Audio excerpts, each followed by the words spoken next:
ვუყურებ თქვენს გადაცემებს და მიხარია რომ დღეს ისეთი პოდკასტი, ისეთი ბლოგი გაქვთ, რომელიც აუცილებელია რომ იყოს ელექტროდენის კი არის. მახსოვს პირველი ნატურა, მახსოვს პირველი რადიო და მithumes პირველი ტელევიზორი. სხვა შანსი არც ჰქონდა ჩვენი თაობის ხალხს. ჩვენი ოქსფორდი მოსკოვი იყო. მართალი ხართ, კი ბატონო. დავაბანდე აქ ჩემი კაპიტალი. შემდეგ ჩამომყავდა ინვესტორები, მილიარდერები წარმოვიდგინეთ თქვენ. ეს ინვესტორები მე როგორ მოვიზიდე, ჯერ ჩემი კაპიტალი ჩავდეა. დიახ. ვაჩვენებდი რომ აი ეს ჩემია, ეს ჩემია, ეს ჩემია. აი ეს პროექტი მაინტერესებს ეს ჩვენებურები. ეს იყო ის პროექტი რომლის გამოც პრობლემები შეგეძნა. ანუ მან როგორ იყო ახლა საქართველოს დიასპორა, ასე იყო მისი სახელწოდება, საქართველოს დიასპორა ხიდი სამშობლოსთან. იცოდა რომ მალე დაეკარგებოდათ ხელისუფლება და ამიტომ ჩქარჩქარა დაიწყეს და პირდაპირ რესტორან ბაბილოში, ესე იგი ცნობილი დაჭერის კი და იქ ალბათ ერთი 15 სუკი მანქანით, პაპარაციებით, ამბავით და მათ წინაშე დამაპატიმრეს. 2 წელიწადი მე პრაქტიკულად ვიყავი გლდანის მკაცრ საპატიმროში, როდესაც კანონით ადამიანს ეკუთვნის. თანაც განაჩენში მე მიწერია საერთო რეჟიმის კოლონია. წასული რეჟიმის სასამართლოს ბრალზე რა სიტყვით. ხო ძალიან კარგად იცოდენო თქვენ თაღლითი არ ბრძანდებოდით. ეს გააკეთეს, იმიტომ რომ შეჩერებულიყო ის პროექტები, სადაც ვალდებულება ჰქონდა თქვენ შესასრულებელი და ციხიდან ამას ვერ შეასრულებდა და წაერთმია თქვენთვის ეს ქონება.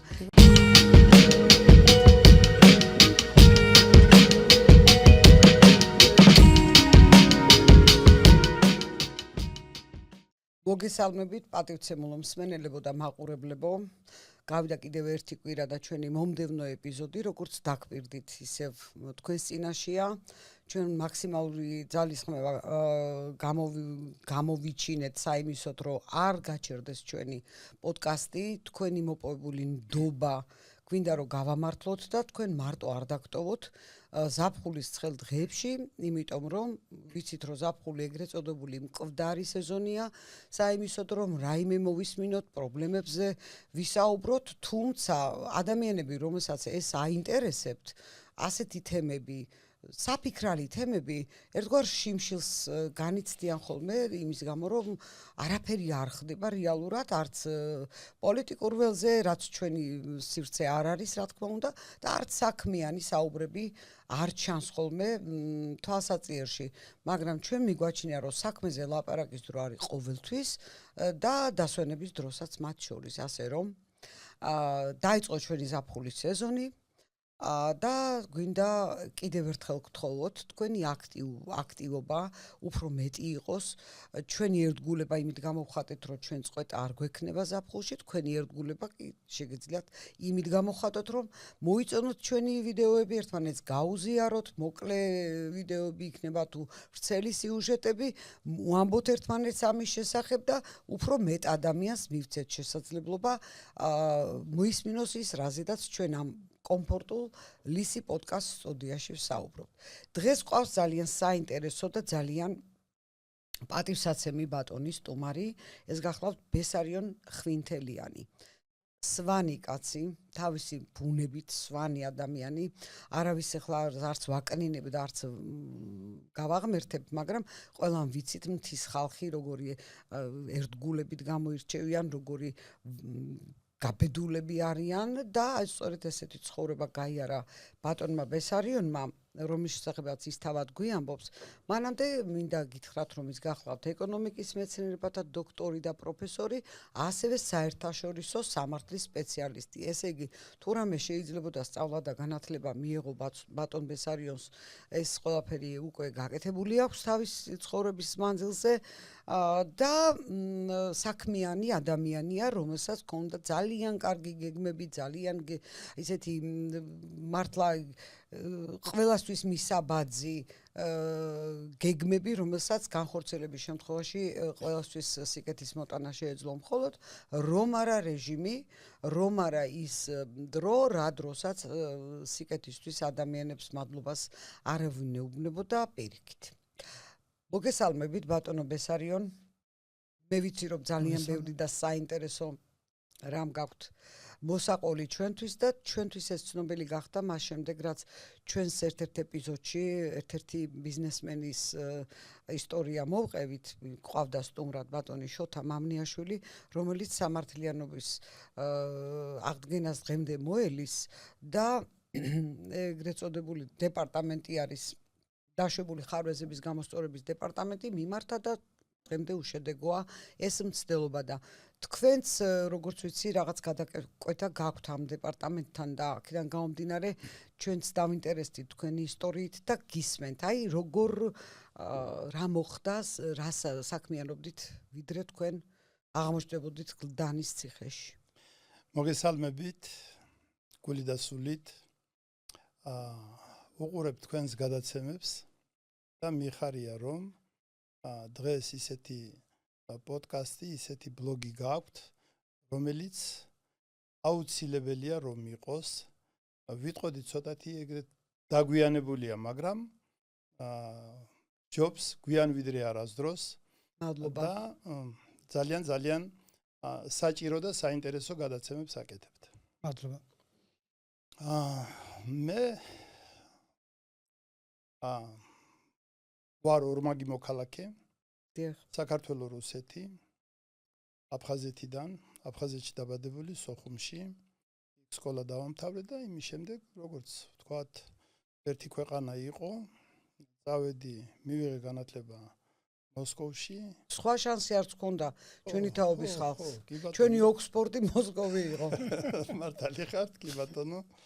და ნამდვილად თუ რამ შეიძლებოდა ვთქვათ სოფლიდან წამოსული ბიჭი 17 წლის ასაკში მოსკოვში და პირველ კლასში რო შევედი მე სადაც ვსწავლობდი სოფელი კამანი ამზარა აი იქ სოხუმის რაიონი ელექტროდენიც კი არ იყო მახსოვს პირველი ნატურა მახსოვს პირველი რადიო და მით უმეტეს პირველი ტელევიზორი. წარმოიდგინეთ თქვენ და შემდეგ აი ასე წავედი. ვერ გამაკვირვებთ, მეც მახსოვს ეს ყველაფერი. ხო, რა ვიცი. შეწარმოდი მეც მახსოვს. იცი რატომ მახსოვს, მე ფაში არ ვიზდებოდი, მაგრამ არ დადეგებზე ხშირად ვიყავი მთიულეთში და 15 წლის ვიყავი პირველად ტელევიზორი რო ჩაერთო ჩვენ სახლში და ნატურა აინთო, იმიტომ რომ გაღმა არაგვის გაღმა სოფლები არ იყო ელექტრიფიცირებული და ლამპით ასე დავდიოდი. მე ფერადი ტელევიზორი მახსოვს. დიახ ბატონო ბესარიანი ის. იქ მივიღე განათლება, დაწყებული პროფესორსწავლებელი, ტექნიკუმი, ეგრეთ წოდებული კოლეჯი დღეს, ტექნიკუმი, შემდეგ უნივერსიტეტი. ყველა საფეხური ყველა საფეხური, უნივერსიტეტი, საკანდიდატო, სადოქტორო, შემდეგ დავიწყე უკვე ვთქვათ, მუშაობა თვითონ უნივერსიტეტში პროფესორად. ეს რომელ უნივერსიტეტია ლაპარაკი? რომელ უნივერსიტეტში? პლეხანოვის სახელობის არის, მაგრამ ეხლა მოსკოვში რუსეთის ეკონომიკური აკადემია და ასევე დიპლომატიური აკადემია ცალკე ეს უკვე როგორც მეორე უმაღლესი განათლება. დიახ ბატონო. ამის შემდეგ პრაქტიკულად თანაც მე ვეწეოდი ყოველთვის ვთქვათ ბიზნეს საქმიანობას და რაღაცა დამიგროვდა, ვიყავი წარმატებული ბიზნესმენი და შემდეგ ყველა ქართველს მოსდის ალბათ, როდესაც 17 წლის ასაკიდან ხარ და იზრდები სხვაგან, ის მონატრება მით უმეტეს აფხაზეთის ტრაგედიამ გადაიარა ჩემს ოჯახზე, ჩემს მშობლებზე, იქ არიან აფხაზეთში დაკრძალული და რა თქმა უნდა, აქით მიწევდა გული და პრაქტიკულად თუ რამ იქ შევიძინე,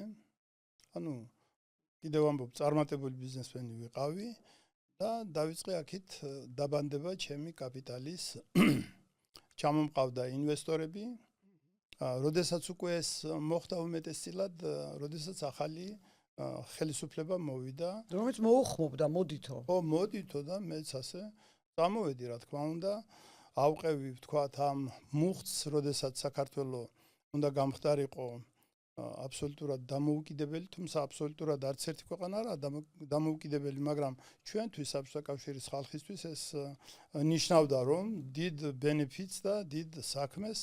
აქედან გამომდინარე, მეც წამოვედი და დავაბანდე აქ ჩემი კაპიტალი. ამის შემდეგ ჩამომყავდა ინვესტორები, მილიარდერები, წარმოიდგინეთ თქვენ. რუსეთიდან? არა, მარტო რუსეთიდან არა. რუსეთიდან ისე. დიახ. პრონაკლებად. მათ შორის რუსეთიდან, მაგრამ უფრო ევროპიდან. დიახ. და აქ ვატარებდი საერთაშორისო კონფერენციებს. ჩემი ყოველთვის ვთქვათ, აქ ჩატარებულია რამოდენიმე საერთაშორისო კონფერენცია, ასევე მოსკოვში. ალბათ გახსოვს ეს და ჩვენებურები. პროექტი, კი, ბატონო. მაშინ ზუსტად იყო რეჟიმის პერიოდი, დასული ხელისუფლების და პრაქტიკულად მე ვიყავი, ვთქვათ, მიღებული როგორც, რა ვიცი ახლა, უმაღლესი სტუმარი მოსკოვიდან და მაშინ არ იყო ხო ეს დამოკიდებულება აბა რუსული თუ და ის მტერია. არა, ახალი მოსული იყო. ლარსზე იდგა ჩვენი პრეზიდენტი და მობძანდით ხო იძახოდა. ხელისუფლება ახალი მოსული იყო და ეს ყველას უხაროდა. ყველა მე პირადად ჩემ თავზე ვიტყვი, სხვაზე რა უნდა ვთქვა. მე ნამდვილად ვიყავი, ვთქვათ, ბედნიერი იმითი რომ დღეს საქართველოს, ვთქვათ, იმ დღეზე ვამბობ, რომ საქართველოს პატრიარქის ნათქვამ სიტყვებს აღყვებოდა და გაბრწყინდებოდა და ძალიან საინტერესო იყო ჩემთვის და თანაც უკვე მეძახდა ჩემი სისხლი და ხორცი, ჩემი მშობლების ძვლები აფხაზეთიდან და აქედან გამომდინარე დავიწყე აქეთ ჩემი აქტივების ჩამოტანა. აი ეს პროექტი მაინტერესებს ეს ჩვენებურები. ეს იყო ის პროექტი რომლის გამოც პრობლემები შეგექმნა. ანუ მან როგორ იყო ახლა საქართველოს დიასპორა, ასე იყო მისი სახელწოდება, საქართველოს დიასპორა ხიდი სამშობლოსთან. ანუ აქით მოვიწვიე პრაქტიკულად 24 ქვეყანა შევკრიბეთ. ყველას ბილეთები აუღე. თქვენ აუღეთ ბილეთები? ხო, აქ ძალიან დიდი ის იყო. და ესე იგი იმ ხელისუფლებამ ამ სამდღიანი ღონისძიების შემდეგ, რომელიც რა თქმა უნდა დავამთხვიეთ საქართველოს დამოუკიდებლობის აღდგენის დღეს და ძალიან რამოდენიმე დიდი პროექტები გააფორმეს უკვე ჩემ მიერ მოწვეულ იმ ქართველ წარმატებულ სპეციალისტებთან, ბიზნესმენებთან, რა ვიცი, სხვადასხვა ქვეყნიდან. და მიიწერეს თავის თავზე? რა თქმა უნდა. იმის შემდეგ შეიქმნა სხვათა შორის დიასპორების სამინისტრო. მანამ დიასპორების სამინისტრო არ არსებობდა. ეს უკვე იდეები და რაღაცები. შემდეგ ჩვენი დიდი ხატვარი და მოქანდაკე ზურაწერეთლის აკადემიაში გაიმართა იქ და მაშინ პირველად იქ შევხვდი რეჟიმის ხელისუფალს. ახლოს აკადემიაში თბილისში თუ მოსკოვში? მოსკოვში. და პრაქტიკულად შემდეგ მე უკვე რომ ნახე რომ ახალგაზრდები მოვიდნენ და უკვე საქართველოს უნდა გააკეთოს დიდი ნახტომი მსოფლიოს სხვადასხვა ქვეყნების დონის ინტეგრაციაში შესვლით, აქედან გამომდინარე მე მივიღე აბსოლუტურად სხვა სურათი. მაგრამ მე თავიდან ბოლომდე უკვე გადმოვბარგდი აქით და ინვესტორების შემდეგ, როდესაც ნახეს აქ და მე კიდევ ვამბობ, რომ ძალიან ბევრი სხვადასხვა ღონისძიებები მქონდა ჩატარებული აფხაზეთის თემაზე, იმაზე, ეს ყველაფერი ეხებოდა, რა თქმა უნდა, პოლიტიკურ სცენარს და ჩემი პირველი და უმეტესწილად მთავარი სათქმელი იყო ის, რომ საქართველოსა და რუსეთის საერთაშორისო ორგანიზაციების, საზოგადოებრივი უკაცრავად ორგანიზაციების როლი რუსეთ-საქართველოს ურთიერთობის გაუმჯობესებაში. ამისათვის ვიბრძოდი, იმიტომ რომ ყველამ უნდა იცოდეს და მე თავიდანვე ვიცოდი, რომ რუსეთს ძალით და ომით ვერაფერს ვერ წაართმევდი, აქ მხოლოდ სახალხო დიპლომატიის კუთხით ჩვენ შეგვეძლო ჩემი აზრით იმ პერიოდში და ეხლაც ამ აზრის ვარ, შეგვეძლო უკვე აფხაზეთის საქართველოში ინტეგრირება და ამისათვის როგორც სახალხო დიპლომატიის კუთხით მე ვაწვდიდი როგორც რუსეთის პოლიტიკოსებს, ასევე საქართველოს მაშინდელ პოლიტიკოსებს, რომ ვთქვათ, ყოფილიყო მოლაპარაკების გზით და არა ვთქვათ, სამხედროთი, რაც დაიწყო გასულმა რეჟიმმა. ამ კუთხით ერთ-ორ სიტყვას ვიტყვი, როდესაც დიდ იმპერიას ებრძვი, თუ რესურსი არ აქვს და მარტო სხვის იმედზე ხარ, როგორ უნდა შეიძლებოდეს ამის გააზრება, რომ სხვა შენ ახლა დაგეხმარება, წაართმევს რუსეთს, აფხაზეთსა და სამაჩაბლო მერე მოხდა, აფხაზეთს წაართმევს და შემდეგ შენ დაგიბრუნებს. ეს ხო აბსურდია და ჩემთვის იმ პერიოდიდან უკვე გახდა ის რეჟიმი აბსურდული, როდესაც ვთქვათ, უკვე დაიწყეს აგრესია, ვთქვათ, რუსეთის წინააღმდეგ. და რეზულტატი ხელში გვაქვს დღესაც. თუ დღეს შევეხებით 1-2 სიტყვით, ეს მე მიმაჩნია აბსოლუტურად სწორი ვექტორი, ჯერჯერობით რაც არის. საქართველოს უნდა იყოს ნეიტრალური ქვეყანა და არც იქით და არც აქით. მინიმუმ დაველოდოთ რა მოხდება. კი ბატონო, ამაზე მინიმუმ დაველოდოთ.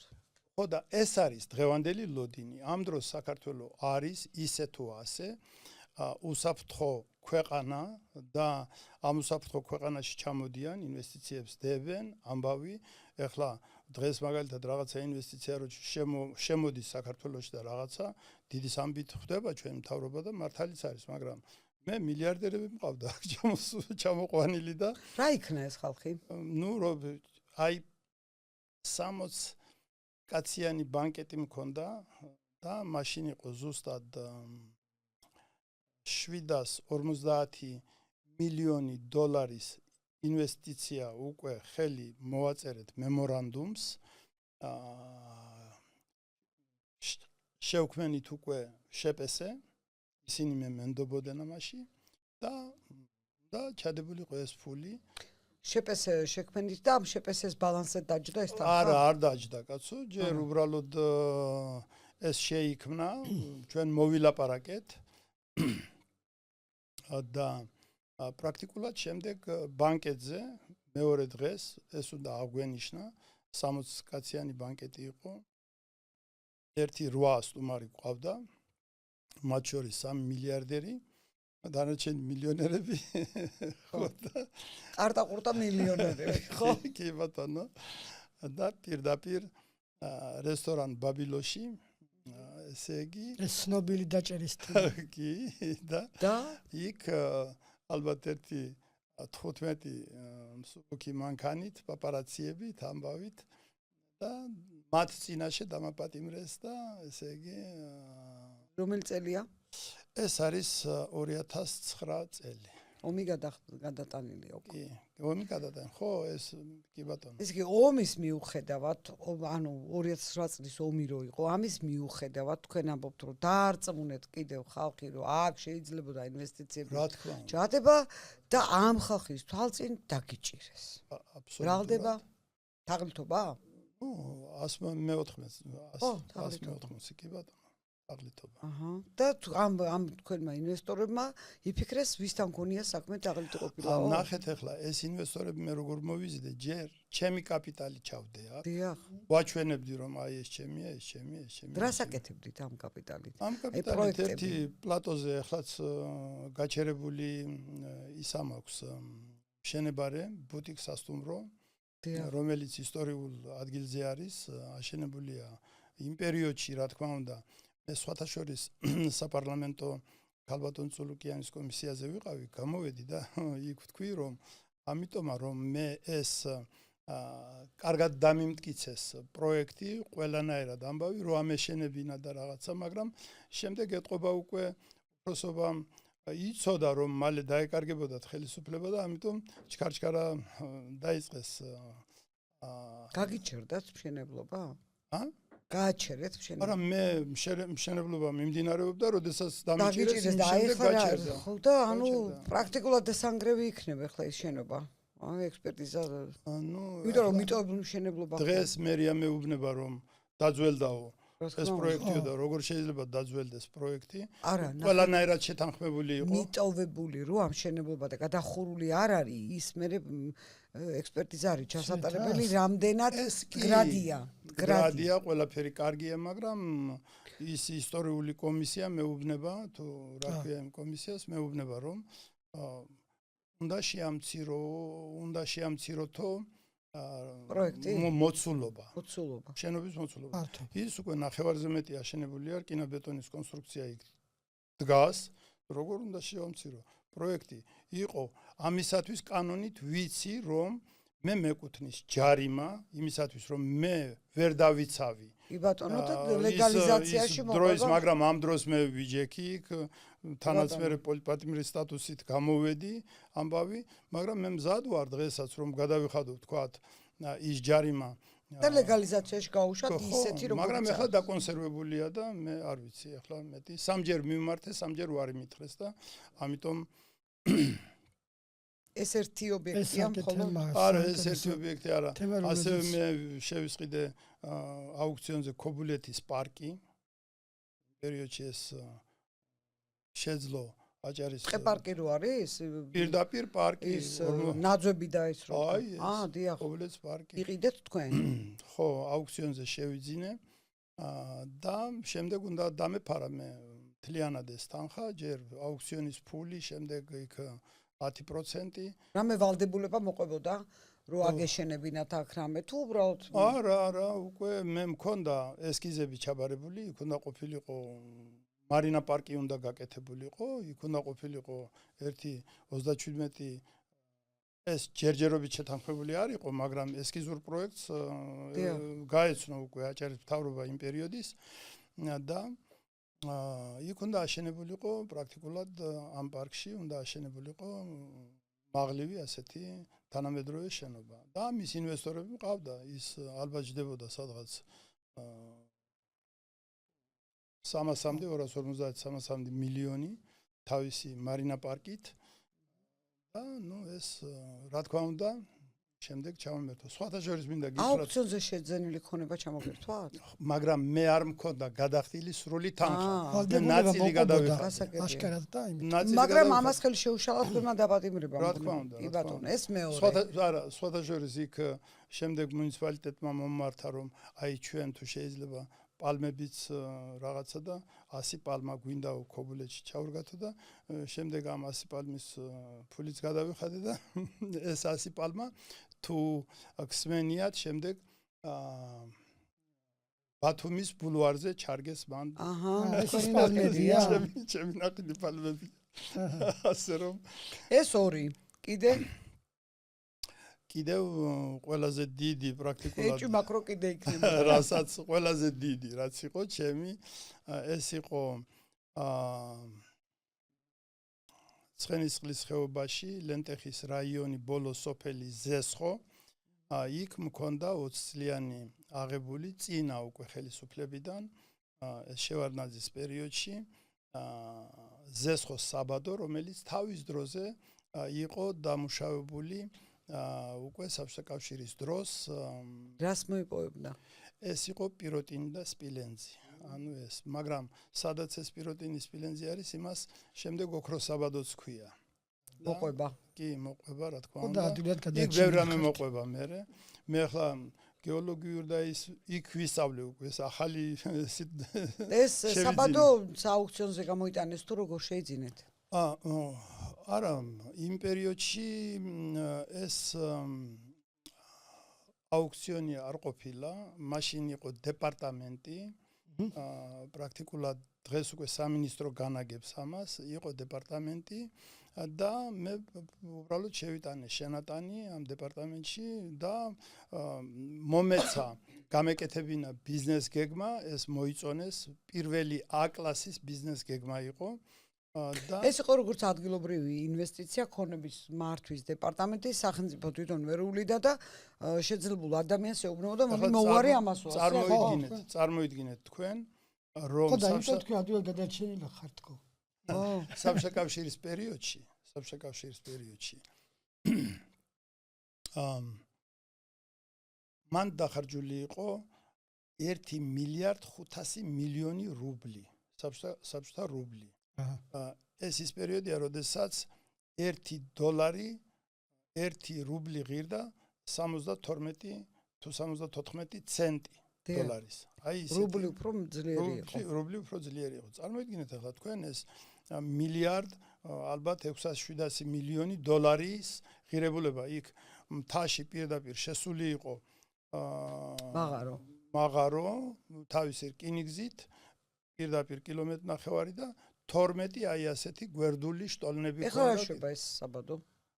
შემდეგ რეჟიმმა როგორც ვიცი რომელმა იმათი მე სხვა რეჟიმი მე აქ არ ვიცი და არ მინახავს. ნაციონალებს ამბობ. რა თქმა უნდა, ნაციონალები არ მინდა. სიტყვა ეს ნაციონალები რო გავიხსენო, რეჟიმი, სააკაშვილის რეჟიმი. კი ბატონო. და იმიტომ ნაციონალები ახლა იქ ნაციონალები მე როგორც ვიცით დაიყვნენ, გაიყვნენ, გაიშალეს, დაიშალეს და შემდეგ ისევ ესე შესაკრებთა გადანაცვლებით ჯამი არ შეიცვალა. კი ბატონო, ანუ მოკეთ გააჩერეს მაგათ? და შემდეგ ეს რადგანაც მე ვერ შევასრულე იქაც. ხო. ვთქვათ აღებული ვალდებულებები ყოველივე 3 თვეში კვარტალში ერთხელ მე ვაბარებდი დეკლარაციას იმის შემდეგ უკვე შემოიღეს სამინისტრო რა თქმა უნდა უკვე დაჭერილი ხან იყავით ამიტომ ხო ამაში რა თქმა უნდა გაჩერდა შემდეგ მიყიდეს ვიღაც მე ზუსტად ამას ვერ იმაშვრები მაგრამ ვიცი ეს რომ ასე იყო ვიღაც ჩინელს მიყიდეს და შემდეგ ასეთი ინფორმაცია მომივიდა ახლა მე არ მიყვარს ისე მაგრამ ეს ამაზე ვერ ვამბობ რომ ზუსტად ასე მოხდა თუ არა და იქ ეს ჩინელი შემდეგ გაურკვეველ მდგომარეობაში გარდაიცვალა ხო და ამიტომ იქიდანაც გადარჩენილი ვარ იმპერიაში ეხლა სად არის მიხეილ გაბრიელი ხო ვერ ჩაიბარებდა ჩინელისგან არა ჩინელისგან რა ჩაიბარებდა მაგრამ ამ საწარმოს ბედი როგორია დღეს? ამ საწარმოს ბედი მე ქონდა ისევ და მყავს ეხლაც ინვესტორები და ამბავი, მაგრამ ეხლა შეიცვალა ჯერ ერთი თქვათ მიდგომა, ხო, შეიცვალა კანონები აი ამ წიაღისეულის მოპოვების ამბავში და მაგრამ მე ჩემი ლიცენზია უკვე დამთავრდა 2 წლის უკან 20 წელი შეუსრულდა უკვე და ეხლა ის არის სახელმწიფო საკუთრებაშია და არ ვიცი ვინ ყავთ ვინ არა ერთი ბარემ ჩაგეკითხებით იმ ლიცენზიაში ეწერა რომ ახალი ლიცენზია როგორ უნდა მოიპოვოთო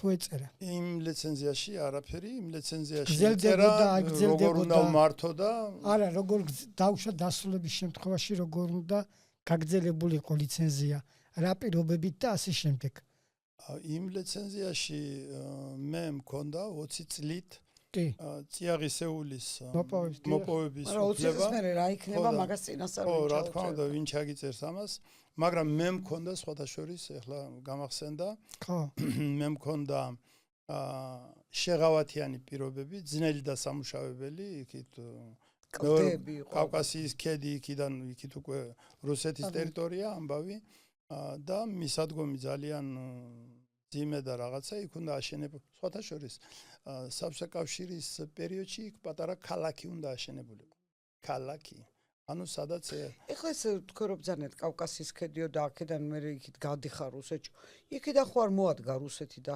ჩიჩქნის ამ დაბადოს სხვათა შორის მე რადგანაც რუსეთს მოქალაქეობა მქონდა იქიდან მოადექით აბა სანამ ნახეთ სანამ მე დამიჭერდნენ და მე რუსეთში ძალიან გავლენიან ხალხს ვიცნობ და შევხვდი რუსეთის წიაღისეული რესურსების მინისტრს. ეხლა ეს მასთან შეხვედრა არც თუ ისეთი იოლი საქმე არის, რომელიც პრაქტიკულად უკვე დღევანდელი პრეზიდენტის მთავრობაში 2 წელიწადი იმან უკვე იმუშავა.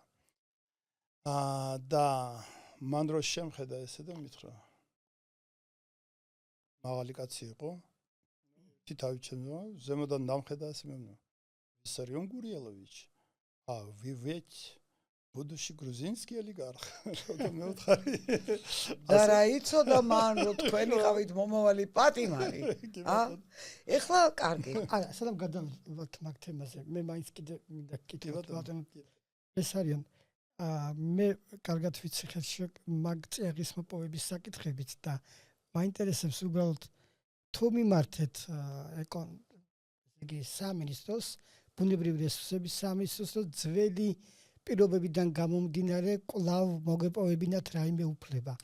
იყო ასეთი მცდელობა, მაგრამ მე ვნახე რომ ამას პრაქტიკულად აზრი არ ქონდა, მე კანონი მომწეს ხელში და თანაც ნახეთ ახლა რადგანაც ის ჩემი მეტეხის პლატოზე სასტუმროს ნებართვას ვერ ვღებულობ რომ გავაგრძელო მშენებლობა ამ დროს უკვე მე ხელები ავწიე და ვთქვი რომ როგორც ჩვენი საყვარელი თანამედროვე მან ლებანიძე ამბობს უფლის ციხესთან სისხლის ფერი, ახალჩის სვეტი, არა დაღვრილი, სხვა სამშობლო არ გამაშლინა. რა კონსაცავით.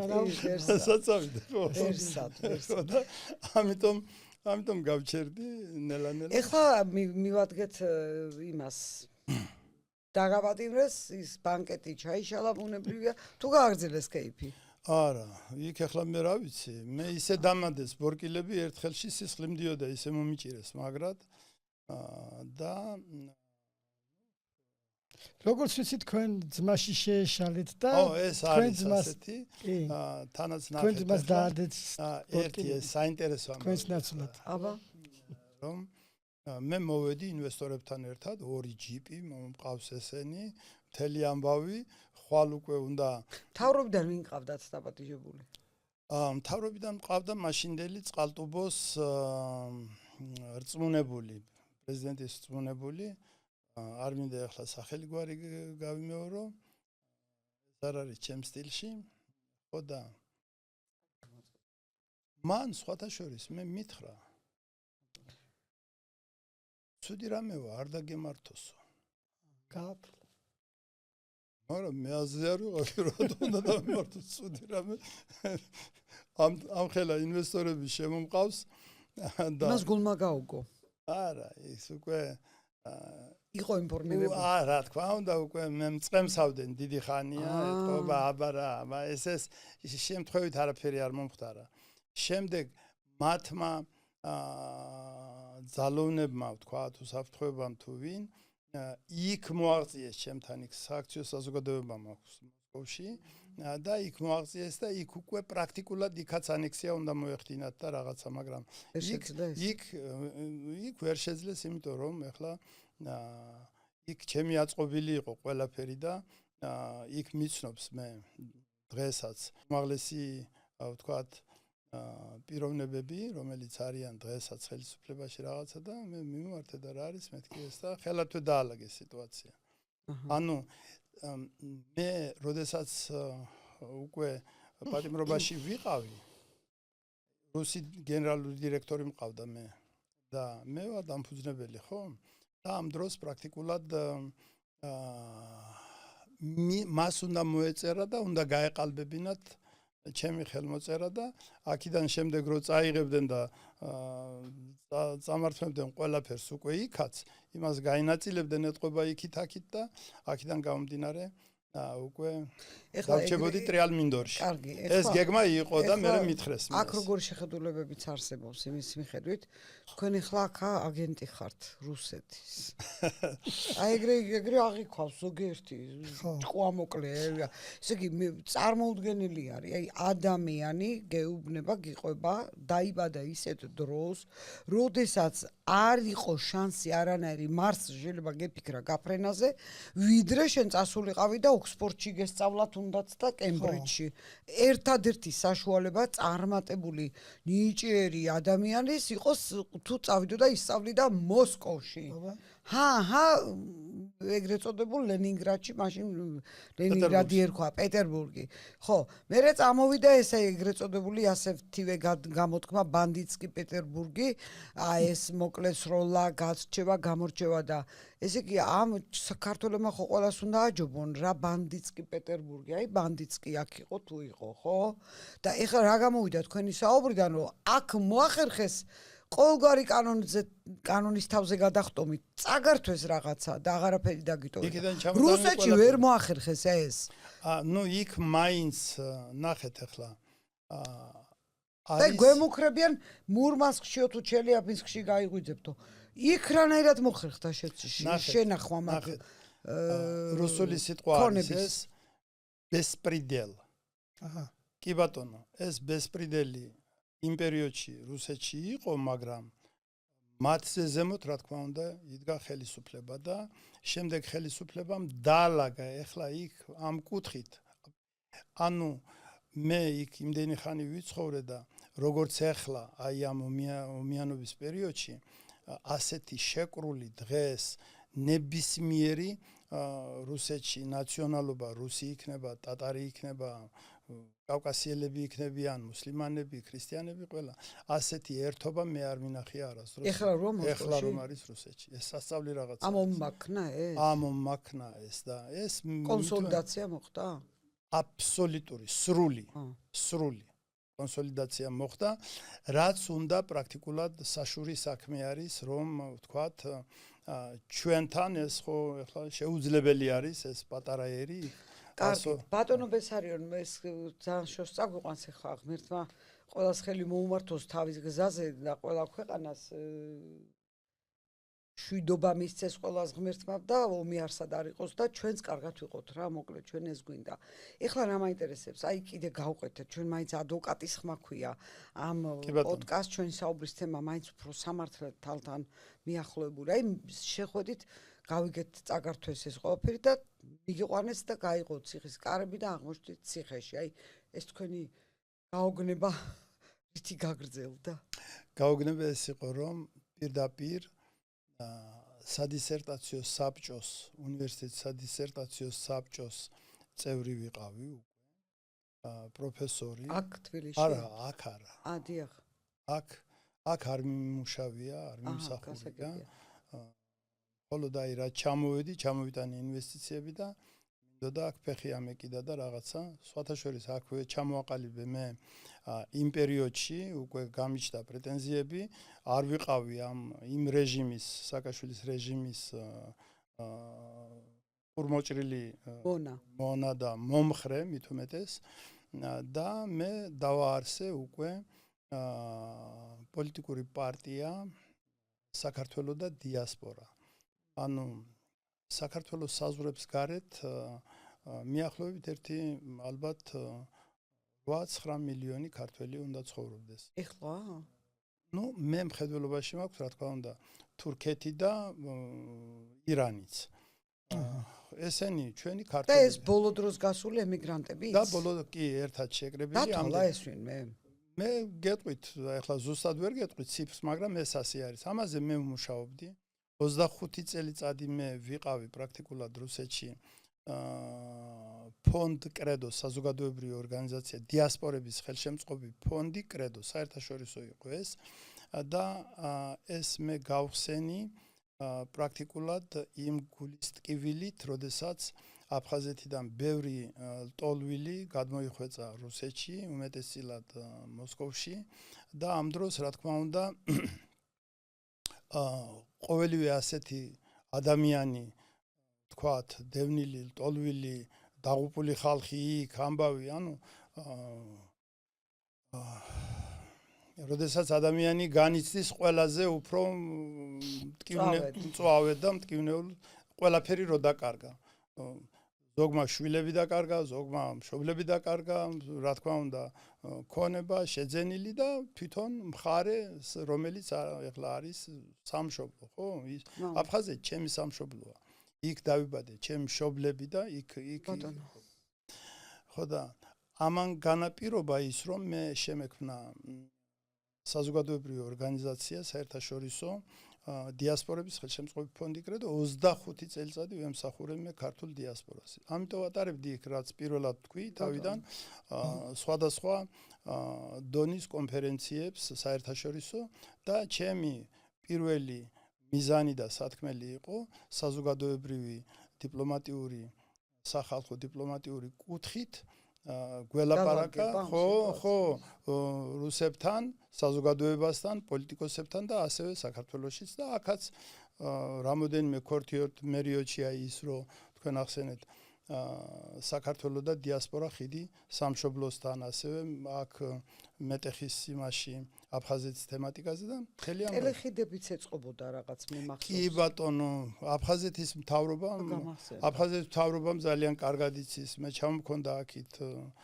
ჰუმანიტარული დახმარებები, ისეთი ღონისძიებები გამიკეთებია იმ პერიოდში და ამან განაპირობა ჩემი იქ ვთქვათ ამ ფონდის შექმნა და ეს ფონდი ემსახურებოდა უკვე აფხაზეთის მაშინდელ დევნილ მთავრობას. ეხლაც დევნილები არიან, მაგრამ მაშინ ეს არ იყო დაწყობილი კარგად და აქედან გამომდინარე სხვათა შორის შემდეგ აფხაზეთის უმაღლესმა საბჭომ დამაჯილდოვა და დე იურე საბჭოს სამართლ, ხო? რომელიც აქ ხო, დევნილი. დამაჯილდოვეს მე თვითონ თავის დროზე შევარდნაძისგანაც დაჯილდოებული ვარ ამისათვის ღირსების ორდენით, ანუ 8 წელი, როგორც საქართველოს საქართველების დევნილი და ლტოლვილი ქართველების მხარდაჭერისათვის მათ ჩემგან ეწეოდათ სხვათა შორის უფასო იურიდიული დახმარებები. მე 1-12 იქაური სპეციალისტები შეკრებილი მყავდა და არის გამოცემული 2 წიგნი, კომპასი და კომპასი 2, სადაც უკვე როდესაც პუტინი მოვიდა მაშინდელი ვთქვათ კანონმდებლობა იმ ხალხისთვის, ვისაც არ ქონდა რუსეთის მოქალაქეობა, გაუგებარი რაც იყო, გაუგებარი, ანუ ეს წიგნი პრაქტიკულად ყველა საელჩოებში იდო უკვე, ეს ორივე წიგნი, კომპასი და კომპასი 2, სადაც ესე იგი, ვისაც რუსულენოვანი ვთქვათ ცოდნა ქონდა, მათ შეეძლო ნებისმიერი ვთქვათ პრობლემის მონახვა, როგორც ვთქვათ ყველა კანონები სადაც მიღებული იყო რაც გამოყრილი იყო ერთ წიგნში და მარტივად ხელმისაწვდომი. ანუ საკითხი რაც არის ვთქვათ ხო შეკითხვები ნებისმიერ შეკითხვას ადვოკატის garaშე შეეძლო კი აი სოციალური ადვოკატი როდესაც მიგრაცია ემიგრაციის მინისტრმა მიმიღო ამის შესახებ იქ და მითხრა თქვენო ნამდვილადო ხო და უნდა დაგაჯილდოოსო საქართველოს იმანო და ასეც მოხდა შემდეგ შევარდნაძემ პირადად გადმომცა ეს ჯილდო აი წასული სასამართლოს წასული რეჟიმის სასამართლოს ბრალზე რა სიტყვით? აი ციხეში რო შეხვედით და ბრალი თქვა კაცმა იყო ისო. ასეთი უმციკლოები და ასეთი რა უნდა ვთქვა? არა 180 გადატენილი იყო ციხე. ეს არის ეს ის სასამართლოები იყო იმ პერიოდში, როდესაც მე ეხლა ბავში არ ვიყავი, კაცი მაშინ დავიწყე სხვათა შორის იქ შემოქმედებითი ცხოვრება და ყოველ ღამე 1-2 ცხედარი პირველ საათზე გაგქონდათ უკვე იმიდან ციხიდან ვიყურებოდით ჩუმად ჩაქრობილ სინათლეზე და ცრემლი მომდიოდა. თანაც ყოველ დღე, ყოველ ღამე პრაქტიკულად დღის თქვენ პირადად შეგეხდნენ? ბევრჯერ ბევრჯერ. და საბოლოოდ თქვენ დაატოვეთ საპატიმრო, მე მგონი 8 წელი მოგისაჯეს თუ 8 წელი მომისაჯეს. საიდანაც 3 წელი მოგიწიათ. 3 წელი არასრული იქ მე მგონი 1 თვე, 11 თვე. 2 წელიწადი მე პრაქტიკულად ვიყავი გლდანის მკაცრ საპატიმროში, როდესაც კანონით ადამიანს ეკუთვნის თანაც განაჩენში მე მიწერია საერთო რეჟიმის კოლონია და ამ დროს მე ჩათვალეთ რომ 2 წელიწადი ვიყავი გლდანის საპატიმროში და განაჩენი გამოვიდა ბატონ ჯორბენაძე მე მგონი დღესაც ის მოსამართლეა და მან კარგად იცის ჩემი საქმე მერაბ ჯორბენაძემ და 11 საათზე და 40 წუთზე ალბათ ასე ღამე ანუ ის 9 თვიანი ვადა გასულიყო 9 თვიანი უნდა გასულიყო და ან უნდა გავეშვი დარბაზიდან სასამართლო დარბაზიდან ან უნდა მოესაჯათ და მოთხოვნილი 9 წლისგან დიდი შეღავათი გამიკეთა და 1 წელი დაგაგო მომისაჯა 8 წელიწადი მაგრამ მე მესმის მისი მაინც ახლა მე ბოლომდე დარწმუნებული ვიყავი რომ სასამართლო დარბაზიდან გავიდოდი მაგრამ შემდეგ ის აი წარმოიდგინეთ მოსამართლე ტელეფონით რაღაცას უსმენს გავარდა შემდეგ შიგნით უკანა ოთახში შემდეგ ისევ შემოვიდა და შემდეგ თავი არა უწევია დაარტყა ის ჩაკუჩი ეს სტილი იყო რა ეს ასაუბრი უკვე მეორე ადამიანი აი ამ სტუდიაში ამბობს რომ თავჩაღუნულმა მოსამართლემ ჩემი თავი იმ პერიოდში უკვე არ მეცოდებოდა მე დარწმუნებული ვიყავი რომ მე გავიდოდი იქიდან მაგრამ როდესაც ეს სიტუაციები შევატყვე უკვე ვერ მოასწარი რომ თავი შემცოდებოდა უკვე ადაპტირებული ვიყავი მაგრამ ნუ ის პირველი დღეები და წარმოიდგინეთ ახლა იმ პროფესორის სავარძლიდან და ასეთ იმიდან რომ პირდაპირ ერთი ღამე არ მქონდა არასდროს იქ ახალგაზრდობა იქ გავატარე სპორტსმენი ვიყავი ყველაფერი და ერთი ღამე სადმე მილიციაში არ გამიტარებია რაღაცა დარღვევის გულიზე და რაღაცა აქ ჩამოვედი უკვე 56 ალბათ წლის კაცი უკვე ხოდა თაღლითის იარლიკით ჩამაგდეს წარმოიდგინეთ თქვენ როდესაც აი ჩემს თვალწინ ერთი საწყალი გაიტანეს ფეხებით უკვე იმდენი ურტყეს და ამას მე მაყურებინეს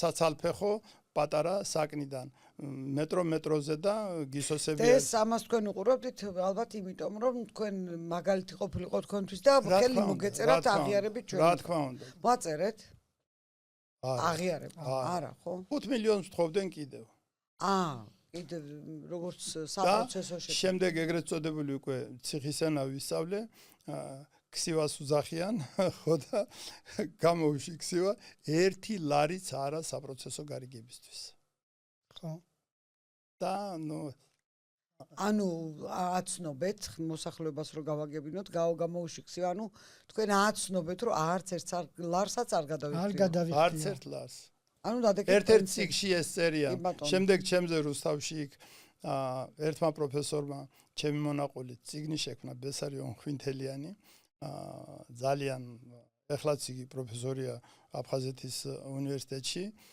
ჩემი მეგობარი თემურაზ ფაჩულია ხო და აი ჩემი მონაყოლებით ვანცი აი ახლა მივხვდი ნახე რატო იყო ეს ბოლო წუთებამდე და მეორე დილის გათენება 15 წუთით ადრე დააყენეს განაჩენი ეთყობა ბოლო წუთამდე ელოდებოდნენ რომ გატყდებოდა ბატონ ბესარიონის ნერვები ვეღარ მოითმენდა და ბოლო წუთში იტყოდა რომ ვიხდი ამ 5 მილიონსო და აქედან გამომდინარე ერთ-ერთი ჩემი ადვოკატი ჩაიქნეს ხელი ბოლოს და მიუსაჯეს რა ერთ-ერთი ჩემი ადვოკატი მეუბნება ჩუმად თანაც ახლა მე უკვე ვიცოდი რომ ყველაფერი იწერება და რაღაც გირაუც არ შემოგთავაზეს ხო გირაუს არა ბრალს არ აღიარებდა და რა ხო და რა ადვოკატმა ყურს ჩამჩურჩულა თითქოს ეს რაუსინდისოები არიანო კვიპროსის სახლიც უნდათო ოხ აბა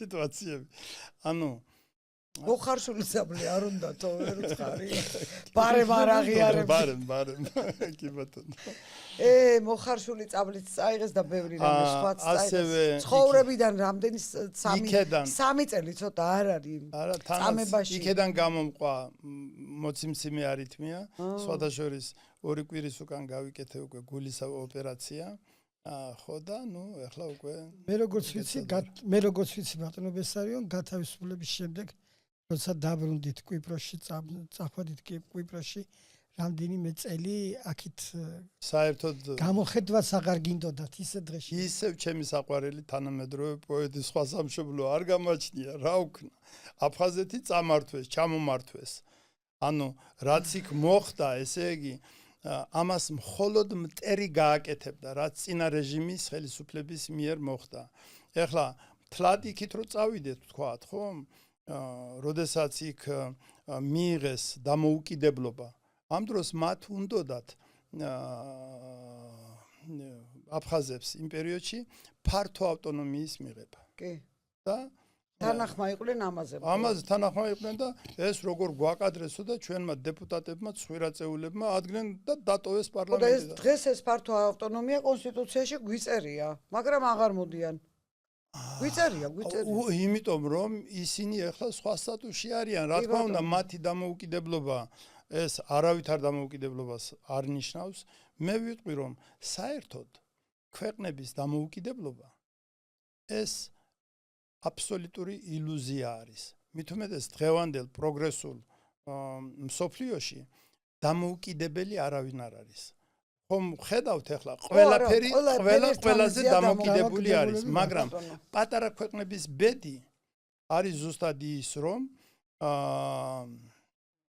დღეს საქართველოს ამაზე იბრძვის დარწმუნებული ვარ მე რომ თუკი მასში არის ისეთი რამ რომელიც სჭირდება დიდ ქვეყნებს მაშინ ხო და თუ ერთ მხარეზე წახვალ მაშინ მისი ვასალი კი არ იქნები ვასალები კიდევ კარგი შემდეგ სახელმწიფოებს ქმნიდნენ ვასალები შუა საუკუნეებში და ვასალი კი არ იქნები არამედ იქნები მონა აბსოლუტური მონა ან მეორე მხარეზე იქნები აბსოლუტური მონა ან ეს ორი მხარე ერთმანეთს დაეტაკება და გადაქსრესავენ არა რატომ ვერ გადაქსრესავენ იმიტომ რომ შენ ჭირდები ერთსაც ჭირდები მეორესაც ჭირდები ამიტომ უნდა დაიკავო ის არა მე გადასრე კი ბატონო ბესარიონ მე გადასრესვას ვეძახი სახელმწიფოებრიობას თორე სახელმწიფო მოაკაბეჩავენ და სადმე წაიღებენ შენ როგორც ყან აღარ იქნები და გადასანსლული არა ხარ ხო კაი ეს ცოტა პოლიტიკისკენ მივყავართ ამას მოდი ხა ისევ იურისპრუდენციას დაუბრუნდეთ თქვენ როგორც პოლიტპატიმარი ესეთი სტატუსით დატოვეთ ციხე ხო როგორც ვიცი ამნისტიის შედეგად 2012 პოლიტპატიმრის ამნისტიის და როგორ შემდეგ ამან რა მოგცათ აი ანუ რაიმე შეღავათი რაიმე კომპენსაცია ამაზე გიპასუხებთ მაგრამ მინდა ის გითხრათ რომ წარმოიდგინეთ თქვენ როდესაც ჩემი საბუთები შეტანილი იქნა მაშინ ქუთაისში იყო პარლამენტი კი შეტანილი იქნა კომიტეტზე საპარლამენტო კომიტეტზე იურიდიულ კომიტეტზე კი და ჩემი პაპკა გაქრა რას ქვია გაქრა მოიპარეს გაქრა რო არ ეხლა ეს რო ვიცოდე შევხვდებოდი და ვიოდები არ ხვენია თქვა მე ხო და შემდეგ კიდევ კარგი რომ ეს ყველა საბუთები იყო თანაც მეუთხარი ჩემებს რომ ორ-ორი ეგზემპლარი ასლები გააკეთეთ მეთქი ხო და ესე იგი შემდეგ ეს რო გამჟღავნდა რომ თურმე იქ ჩემი საბუთები არ არის სასწრაფოდ უკვე მოგთხოვეს ეგზემპლარი კი არ მომთხოვეს ვინ მომთხოვდა ის მოპარული იყო იმიტომ რომ არ განეხილათ უკვე არ განეხილათ კომიტეტზე დიახ ერთი-ორი ეგეთ საქმე მეც ვიცი ხო და შემდეგ ესე იგი თავიდან ჩაბარებული იქნა და იმ ადამიანმა აცონოს ღმერთმა ვერ დაუკარგა მაშინ ის იყო პარლამენტის წევრი სოსო ჯაჭვლიანი ხო და იმან გააკონტროლა იქ ესო კომიტეტზე უნდა განიხილოსო და მიიღეს სტატუსი და იმის შემდეგ კომიტეტმა დაამტკიცა პარლამენტმა დაამტკიცა და შემდეგ აი ეხლა მივხვდი მე 1-2 ადამიანი იყო ესე შეიტანეს მათაც საბუთები სრული საფუძველი ჰქონდათ ყოფილიყვნენ პოლიტიკური ნიშნით დევნილი სტატუსით და მაგრამ და ესე დაიკარგაო საბუთები ხედავ რა ხდებოდა მოკლედ რა ერთი მეორეზე უარესები არიან ერთ სიტყვით ბატონო ბესარიონ ეხლა რა მაინტერესებს იცით აი დაიგრო ეს მიიღეთ ეს სტატუსი ხო კაი სტატუსია გასაგებია მაგრამ რა შეღავათი აქედან თქვენ ქონება დაიბრუნეთ თუ როგორ არის თქვენი საქმე დღეს შეღავათი არის ის რომ ყველა მიცოდა ჩემებმა რომ იქიდან ცოცხალი არ უნდა გამოსულიყო და ცოცხალი ეს უკვე კლიშე რო იტყვიან ეს უკვე გადაწყვეტილი იყო არ უნდა გამოსულიყო ცოცხალი მადლობა ღმერთს და დიდება ღმერთს და მხოლოდ სხვათა შორის განვიცადე კლინიკური სიკვდილი ხო 14 გულისცემა მქონდა პატიმრებმა დამიფიქსირეს იქ აი ასე მე ყველაფერი მესმოდა მაგრამ ვერაფერს ვერ გძნობდი მეხებოდნენ ანუ მხოლოდ მესმოდა ხო და შემდეგ 3 დღის შემდეგ მოვიდა მხოლოდ მე დილით უკვე მე გამოვედი და 3 დღის შემდეგ მოიყვანეს ექიმი და ვინ არის ბესარიონი პატიმარი ბესარიონი უკვე კარგად ვიხავი ანუ გადავლახე ანუ იქიდან მე არ უნდა გამოსულიყავი იქ მომწამლეს კიდეც და სასავლი რა რები არ გადავიტანე ხელი შეხება მოგეთ მადლობა ღმერთ ცოცხალი ხართ ეხლა ჩვენ გვანიშნეს რომ უკვე რაღაცა დრო გასულა და ისე გავიდა ეს დრო რომ რაღაცა ძალიან საინტერესოა თქვენი და ეს იყო ჩემი ბენეფიტი რომ იქიდან ცოცხალი გამოვიდა მადლობა უფალს კი ბატონო და გაქვთ ახლა უკეთესი ანუ რაიმე სამართლებრივად წინსვლის მოლოდინი გაქვთ რა თქმა უნდა ახლა მე ამას შევეგუე თავზე მოძალა არ არის მაგრამ ყოველ შემთხვევისათვის დღესაც მე იმედი მაქვს რომ ვთქვათ მე ჩემი რეაბილიტაცია ვთქვათ ამ კუთხით ქონებრივ მასკულისმობთ არა ჩემთვის უფრო მეტწილად არის უფრო მე ამის გარეშე ის ქონება რა ჩამოთვლი ხო ცხოვრობ მაგრამ მე ვიბრძოდი თავიდანვე ვიბრძოდი გამამართლებელი განაჩენისთვის რაც ვერ გამაგებინეთ პოლიტპატიმრის სტატუსით თუ გამოვიდა ადამიანი იმისთვის ახალი გარემოებით აპელაციაში გამამართლებელი განაჩენის დადგენა რა პრობლემაა ვერ ხვდები ანდრა შედეგი უნდა მოყოლოდა იცით ეხლა თქვენ როგორც ვთქვათ იურისტები ადვოკატები ბრძანდებით მაგრამ მე გეტყვით რომ პოლიტპატიმარი ეს არ არის ის გარემოება რისთვისაც ვთქვათ ხო მაგალითად კაცმა მოკლა კაცი დიახ და ის იყო პოლიტიკოსი არა პოლიტპატიმარი ეგ არ არის მაგრამ კი იმან კრიმინალი ჩაიდინა მაგრამ იყო პოლიტიკოსი პირდაპირ კრიმინალია ხო პოლიტპატიმარი იცით რა არის პოლიტიკური შეხედულების გამო რომარი დევნილი თქვენ რო ხა თაღლითი არიყავით ხო და მოკლა ოპოზიციონერი ხო ერთმა პოლიტიკოსმა მოკლა მეორე პოლიტიკოსი იმიტომ რომ არ ეთანხმებოდა ხო ის კრიმინალში გადადის მაგრამ ყოველ შემთხვევისათვის ვთქვათ თუ კი მე ბრალი მაქვს რაღაცისთვის ის ბრალი განიხილება იურიდიულ სიფტყეში და თუ იმ ბრალში არ არის ახალი გარემოება და ჩემი ვთქვათ საქმე ახალი გარემოება არის სულ თავიდან ბოლომდე და აი ჩვენ ადრე ამ სტუდიაში ახლა შემაჯამებლად ვიტყვი ჩვენ უკვე მეორე ბიზნესმენი გვიზის სტუდიაში ბიზნესმენი მაშინდელი კი ბატონო მეორე ადამიანი გვიზის სტუდიაში რომელიც ამბობს რომ დეპარტამენტის სამართლიანობის აღდგენის დეპარტამენტი მას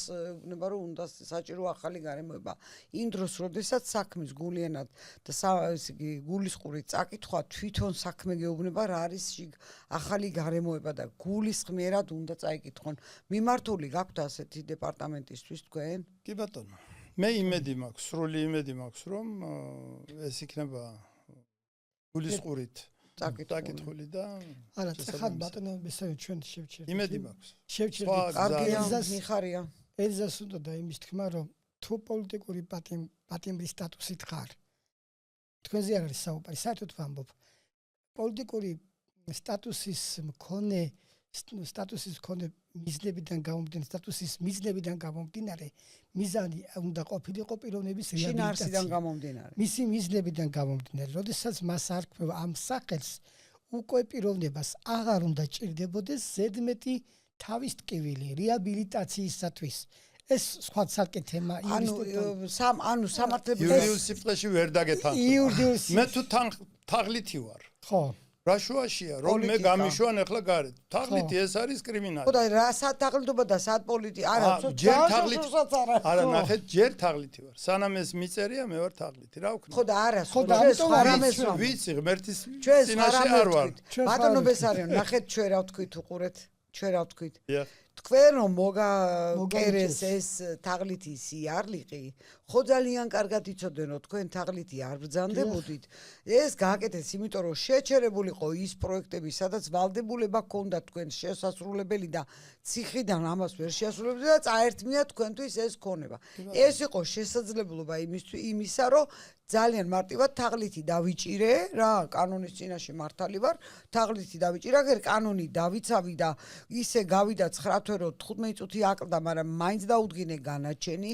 ელოდებოდნენ 5 მილიონ დოლარს თუ ლარს, არ ვიცი, დოლარი, კი ბატონო, არ გადაიხადა და ბოლო წუთამდე კონდათ ეს მოლოდინი და ბოლოს გაუშვეს ციხეში, მიუსაჯეს როგორც თაღლიც, თუმცა საქმეში გულისყურით თუ ჩაიხედავს ვინმე და მათ შორის დეპარტამენტი პატივცემულებო, ძალიან გთხოვთ, კარგად წაიკითხეთ და იქ დაინახავთ, რომ ეს საქმე იქნება აუცილებლად შეთითხნილი, შეკერილი, თორე ეს ადამიანი ნამდვილად რაღაცას მაინც აღიარებდა, იტყოდა, აი აქ დავაშავე, ცოტა დავაშავე ნაკლები, რადგან ესე პრინციპულად დადგა კაცმა და სიკვდილის სიცოცხლის ზღვარზე დააყენა თავისი ცხოვრება და 5 მილიონი დოლარი და 10 მილიონი დოლარსაც იშოვის ადამიანი, თუ მან თავი უნდა გადაირჩინოს, მაგრამ თუ კი ლაპარაკი იმაზე, რომ პრინციპულად ადამიანი დგას იმაზე, რომ არ აღიარებს ბრალს და არც იმ 5 მილიონ დოლარს არ გადაიხდის,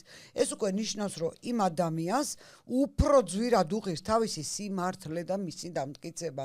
მე ესე ვხედავ, ერთი სომერსეთ მოემის ფრაზა არის, თუ კიო არსებობსო ადამიანიო, თვითმკვლელიო და მასზეო ვამბობთო, რომ იაფად უღირდაო სიცოცხლეო, ეხლა ზუს პერიფრას ვაკეთებ, ზუს ციტირებას ვერ ვახდენ. რომ თვითმკვლელი ადამიანის განსჯის დროსო, მოდიო, შეიძლება ვთქვათო, რომ მას იაფად უღირდა სიცოცხლეო, მაგრამ შეიძლება ვთქვათ, რომ მას ძალიან ძვირად უღირდა თავმოყარეობაო. აი ესეთი მოცემულობა გვაქვს.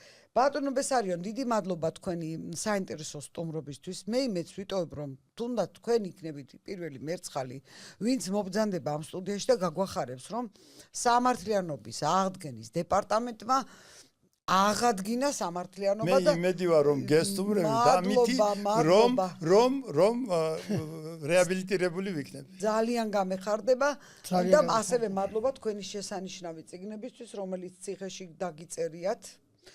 და სიამოვნებით გავეცნობი და თქვენი ავტოგრაფით შევინახავ ამ წიგნებს და გზაუფლისაკენ ხო ერთი ძალიან დიდი შენაძენით კი გამოსულხართ საპატიმრო დაწესებულებიდან. ეს იყო სიცოცხლე და ეს იყო თქვენი გამტკიცებული რწმენა უფლის მიმართ. დიდება ღმერთს. დიდება უფალს და წარმატებებს გისურვებთ. მე ყველას უპირველეს ყოვლისა ყველა იმ